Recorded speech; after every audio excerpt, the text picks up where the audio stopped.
Hola, bienvenidos a una capacitación virtual más de Occupational Health by OutHelping.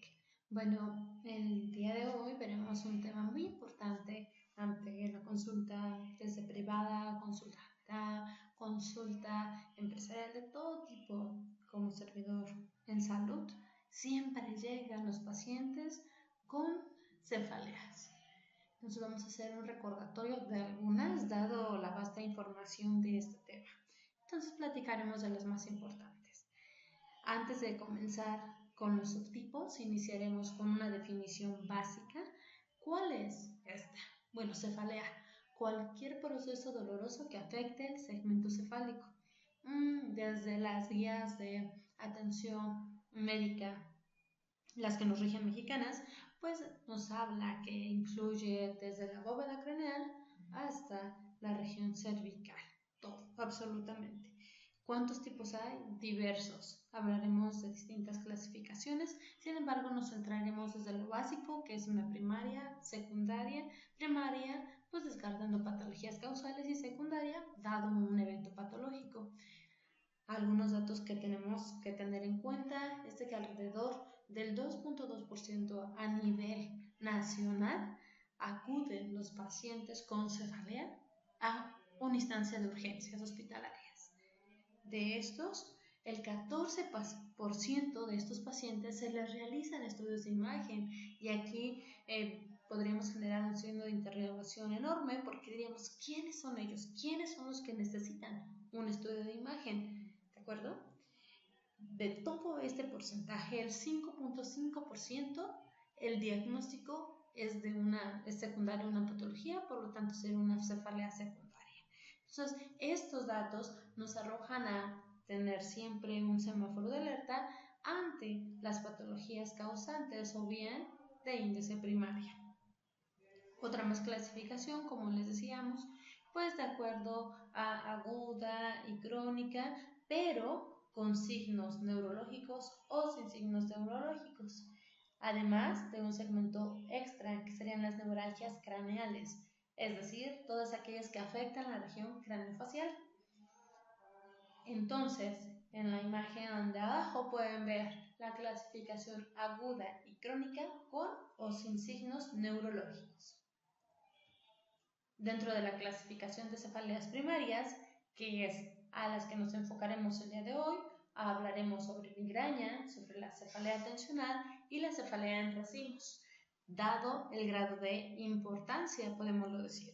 Actualmente se está disputando si cefalea tensional gana terreno migraña, pero la migraña está considerada como la más común. La infografía que tienen a la derecha nos habla sobre la migraña y un poquito de la herencia del desorden neurológico que se llega a tener, pues como factor genético para propagarse esta entidad en un futuro, ¿no? Y ¿de qué edad se da? Puede ser desde la infancia hasta los 30 años, que es la época en donde se da con mayor frecuencia. Además de que puede existir migraña más tensiones y este puede prolongarse. Recuerdo que hablaríamos de una cefalea mixta, ¿bien? Y ahí les dejamos la imagen. Continuando con el tema de migraña, entonces deberíamos definir que uno es una cefalea primaria. Es totalmente episódica y esta puede estar acompañada por disfunción neurológica autónoma y gastrointestinal. Es decir, fotofobia, como la imagen muestra, y el dolor es totalmente intenso, pero hay intervalos libres de este y puede estar provocada por desencadenantes o gatillos. Hay desde, que es lo típico, ¿no? Que nosotros conocemos, pero pues actualmente ya está debatible, que es con aura o sin aura, ¿no? Con aura, pues algo desencadenante, lácteos, el consumo de chocolate, incluyendo los lácteos y también embutidos, algún evento que desencadene este dolor episódico, pero que va a ser muy característico. La prevalencia máxima ocurre entre los 25 y los 55 años de edad. La prevalencia sigue siendo más en mujeres con un 18% y un 6% en hombres adultos. Actualmente podríamos dar de un 3 a un 8% presente en niños, dado el factor genético también, y la prevalencia pues está más alta en la población blanca y más baja en los asiáticos a nivel mundial.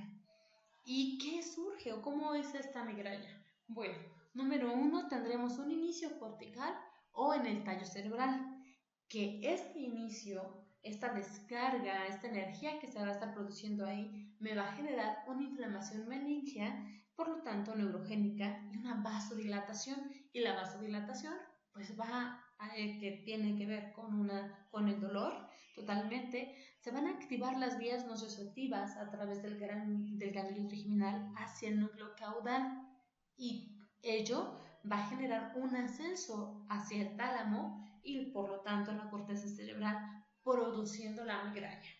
Es decir, hay una liberación de óxido nítrico y activación de la cascada del ácido araquidónico. Y todo esto pues produce la cefalea. Ahora, ¿cuándo deberíamos de tratar esta migraña, esta característica de cefalea primaria? Bueno, aquí lo dejamos como profilaxis. ¿Cuándo? Cuando la migraña es recurrente e interfiere con la actividad diaria. 1. 2. Cuando hay una contraindicación o una indeficiencia de la terapia de rescate, que en un momentito lo veremos.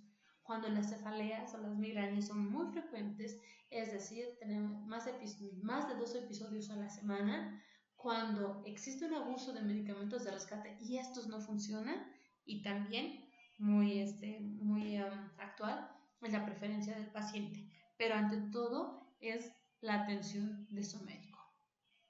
¿Y cuál es la profilaxis? ¿O qué medicamentos generalmente se usan para la profilaxis de la migraña? Bueno, desde los beta bloqueadores, la amitriptilina y la doxepina. Y también de acuerdo hacia el tratamiento del episodio agudo y más específico, por ejemplo, con la aspirina acetaminofén, con cafeína, el naproxeno, diclofenaco, ibuprofeno, y recordemos no utilizar opioides. ¿Ok? ¿Y esto qué nos va a generar? Bueno, que este proceso que hablábamos hace un momento, el inicio la sinapsis del dolor del inicio cortical, y que se va a hacer la inflamación meningia, la vasodilatación, la activación de las vías nociceptivas, se les da un alto y no se va a producir tanto esta migraña. ¿Ok? Otro tema más importante, la cefalea tensional, que puede ser dos, una vascular o una vasomotora. Y este dolor de cabeza dura entre 30 minutos hasta 7 días. Aquí tendremos que hacer el diferencial totalmente con la migraña, ¿de acuerdo? Esta no es pulsátil. El 40% de las personas con cefaleas refieren una historia familiar previa. Y aquí algo bien importante para su diagnóstico es bilateral, es de tipo opresiva y no incrementa con vómito ni ejercicio, es decir, pareciera que no hay un desencadenante a diferencia de la migraña. Ahora, entonces al no incrementar con esta que estamos realizando también maniobras vagales, ¿qué es lo que sucede con la cefalea tensional? Bueno, en la cefalea tensional tenemos un aumento de la sensibilidad nocioceptiva. Con ello, un aumento de la sensibilidad miofacial, que nos va a producir la cefalea tensional. ¿Y esta con qué está relacionada? 1. Con la depresión, con ansiedad, con estrés emocional totalmente, que hacen un ciclo hacia la cefalea tensional.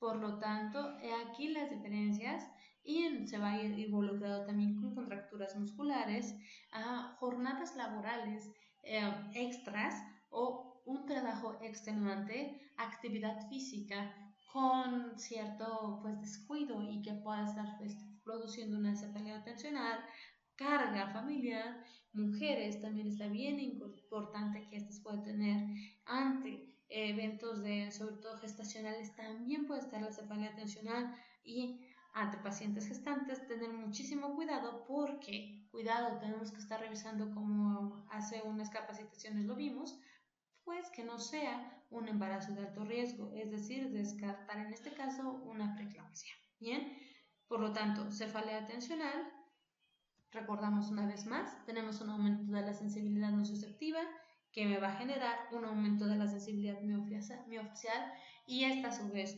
con las circunstancias en donde el paciente se está involucrando que generan una depresión, ansiedad, un estrés emocional, ocupacional, me va a producir la cefalea. Entonces, este dolor se va a estar localizado proveniente de las terminales nerviosas nociceptivas, va a ser transmitido por una vía trigeminal desde el núcleo hasta C1, C2 y de ahí se va hacia el tálamo y la vía espinotalámica. ¿Qué pasa después de esto? Se dirige hacia la corteza para hacerse consciente y de esta manera, que es totalmente desconocida, se va a producir el dolor.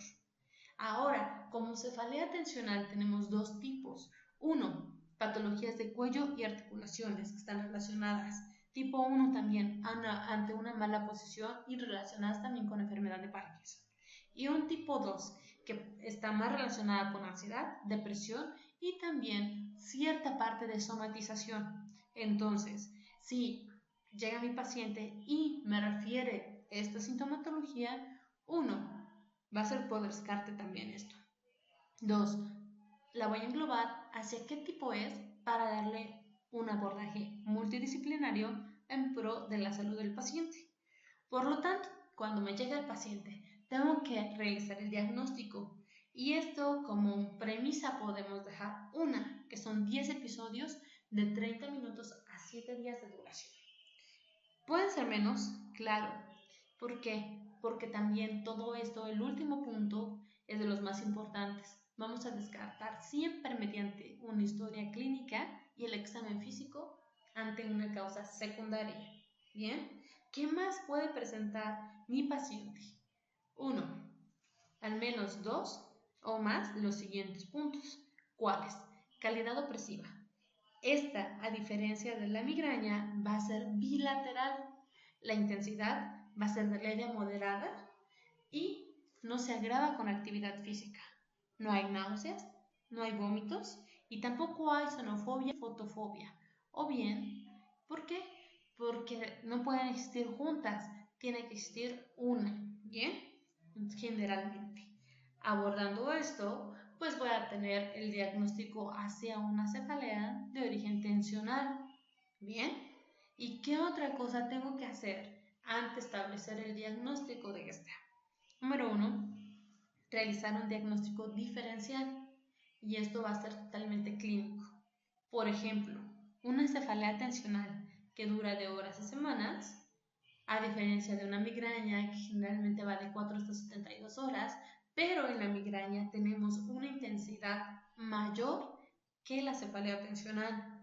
En la cefalea tensional, el carácter del dolor es de tipo opresivo y en la migraña es pulsátil. La localización, como comentaba hace un momento, va a ser holocraniana y en la migraña hemicraniana. En la hipersensibilidad de estímulos sensoriales va a ser muy raro, los síntomas digestivos y neurológicos no van a estar presentes en la cefalea tensional, a diferencia de la migraña, porque en la migraña tengo fotofobia o sonofobia, ¿de acuerdo? Y en síntomas digestivos pueden estar relacionados y en síntomas neurológicos de igual manera, para generar esta migraña que es con aura, ¿de acuerdo? Entonces, ya identificando las características clínicas de una o de otra, hago el diagnóstico y le voy a dar el abordaje. Bien, y siempre realizar una semiología del dolor para obtener los mayores datos posibles. La tercera de la que vamos a hablar es la cefalea en racimos. ¿Y qué es una cefalea en racimos? Recordemos, es un dolor intenso unilateral. Esta es de manera supraorbitaria y en la región temporal. La duración va de 15 hasta 180 minutos. Con mayor frecuencia se dan ataques diarios y estos van de 1 hasta 8 ataques, ¿de acuerdo? Una cefalea en racimos siempre debe de tener al menos una de las siguientes características, como cuáles: la inyección conjuntival, el lagrimeo, la obstrucción nasal, la rinorrea, la diaforesis facial, la miosis, la tosis palpebral y el edema palpebral, ¿de acuerdo? Y aquí con las imágenes que los coloco, pues tenemos que está afectado también la parte de trigémino. Bien, el diagnóstico es por descarte y de acuerdo a la crisis. Entonces tenemos que si hay inyección, lagrimeo, obstrucción nasal, que no está sucediendo ni en la que se puede digamos, confundir un poco con migraña, pero definitivamente nunca se va a confundir con cefalea tensional. Bien, además de que esto va a dar por crisis, a diferencia de una migraña que aunque tiene crisis va a ser continua y no va a haber miosis, no hay ptosis palpebral ni edema palpebral. La terapia, ¿cuál es? Triptanos y oxigenoterapia, ¿de acuerdo? Y ante una profilaxis con las indicaciones que previamente vimos, se da verapamil, litio y funciona ácido valproico. Bien, esto de manera general, las tres cefaleas principales de origen primario. Recordemos, 1. Migraña, 2. Cefalea tensional y la cefalea en racimos. ¿Y por qué es importante tomar en cuenta todas estas? Porque ante un evento de cefaleas que acude el paciente, voy a ir identificando el tratamiento general. Entonces, en mente tengo que el tratamiento general para las cefaleas de acuerdo a la norma mexicana es primera línea, paracetamol, naproxeno, ácido acetilsalicílico.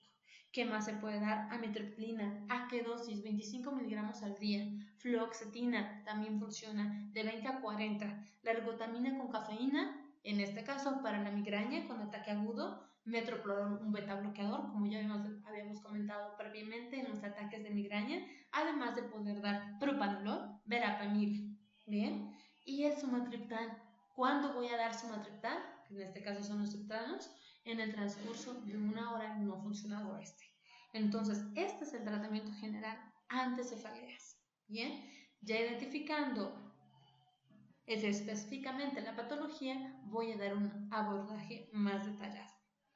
Entonces, abordaje número 1. Llega mi paciente con una cefalea y lo voy a derivar, segundo o tercer nivel de atención, voy a ver si lo voy a derivar o no. En este caso, ¿es una cefalea de evolución aguda? Sí o no. Caso agudo, sí. El inicio fue súbito, de intensidad o es persistente. Si es sí, inmediatamente tenemos que ver si tiene signos neurológicos, porque ante ello nuestro abordaje cambia totalmente. Bien, ahora, ¿tengo una evolución aguda? No.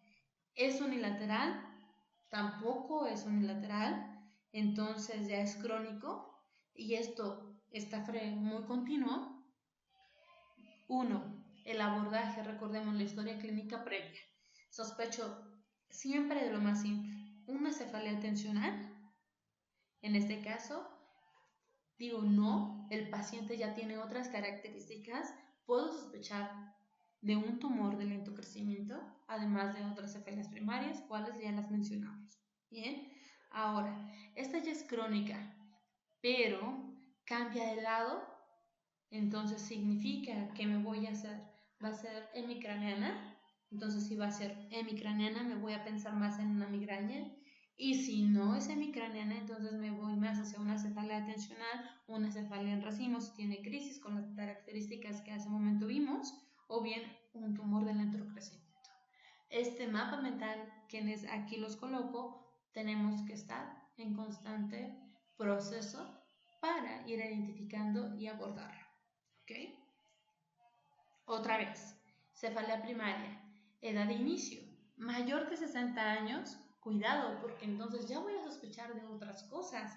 Cuando tengo una persona más de 60 años de edad, siempre voy a pensar, uno, en artritis de la temporal, ¿no? En arteritis de la temporal. Ante una edad de inicio en adultos y es unilateral y va a ser periocular intensa, ¿de acuerdo? Si es en varón, vamos a pensar más en cefalea de racimos, y si es en mujer, vamos a pensar más en hipertrofia paroxística crónica. Bien, ahora, cuando hay adolescentes y cuando hay adultos, edad joven, una cefalea tensional, y cuando esta es en la infancia o en la adolescencia, pienso más en un tipo de migraña. Bien, entonces vemos las diferentes características también de una arteritis temporal, de la temporal, a diferencia, por ejemplo, de una paroxística crónica, cuando es en mujer y es aún en adultos. Pero cuando sobrepasa esta edad, pienso más en un origen vascular, y cuando es joven me voy más hacia la migraña y la cefalea tensional. Bien, todo este abordaje me va a ir diferenciando pues cada una de las patologías para, repito, darle el abordaje multidisciplinario. ¿Y cuánto tengo que hacer una exploración neurológica? Siempre tenemos ante una cefalea, exploración, además antes de la exploración física, una historia clínica completa y detallada. Y en la exploración física, la exploración neurológica y los signos de alerta. ¿Cuáles son? Las mínimas, puedo resospechar de una campimetría, de un fondo de ojo, realizar signos meningios que tenga, que exista simetría de los semicuerpos, realizar siempre, ver las fases, con la sensibilidad, la fuerza, los reflejos osteoteninosos, etc. Tenemos que palpar los temporales en mayores de 55 años. ¿Por qué? Por el padecimiento que hace rato comentábamos, la arteritis de la temporal. Otros signos de alarma o síntomas. 1. Síntomas de inicio explosivo que coincide con el ejercicio físico, es decir, ya me voy a inicio agudo. Inicio reciente o progresivo, que no tengo respuesta al tratamiento. Una cefalea primaria que tengo que identificar cuál es para darle tratamiento, o bien una crónica diaria que cambia con ciertas características. ¿Por qué? Porque ante esto puedo sospechar de un tumor. Una cefalea intensa de inicio agudo o subagudo, y la unitalidad, que sería estricta.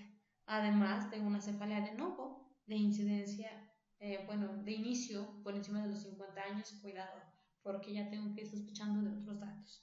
¿Y cuáles signos puedo tener siempre a la mano para estar identificándolos? Si es una cefalea con fiebre, si hay signos meningios, si tiene focalidad neurológica, signos de hipertensión intraestecraneal, o bien el aura es menor a 5 minutos a 1 hora aproximadamente. Todo esto para englobando qué tipo de cefalea es. ¿Y cuándo voy a realizar una prueba de neuroimagen? Esto es bien importante. ¿Por qué? Porque en muchísimos lugares, no me sirve de nada hacer una radiografía para una cefalea. Tengo que hacer neuroimagen, pero ¿cuándo lo voy a hacer? Únicamente cuando la historia clínica es atípica a una cefalea primaria, puedo realizarlo. Cuando también tengo durante la anamnesis o durante la exploración que me sugieren una cefalea secundaria, entonces ahí voy a hacer un estudio de neuroimagen. Cuando existen datos clínicos de alarma, que son los de una diapositiva previa, cuando el curso clínico es atípico para un estándar de cefalea primaria. Ante ello voy a realizar solo neuroimagen, tiene que quedar totalmente claro. ¿Por qué? Porque en muchísimas ocasiones este recurso se ve totalmente en uso continuo, por no decir que se está desperdiciando el recurso. Entonces, ante ello son estas 4 características que puedo realizar un estudio de neuroimagen. Bien, y con ello identificar hacia qué ese tipo de cefalea primaria o secundaria es. En este caso, el día de hoy nos enfocamos hacia cefaleas de tipo primaria. Repito, fue un resumen de las 3 principales: cefalea atencional, migraña y cefalea en racimos. ¿Por qué? Porque podríamos platicar de cada uno detalladamente, pero con esto realizamos un resumen totalmente dirigido hacia el tratamiento de nuestros pacientes. Una vez más, un gusto poder haber estado con ustedes. Soy la doctora Carmen Rivera Polvo, de Occupational Health. Nos vemos en la próxima. Saludos.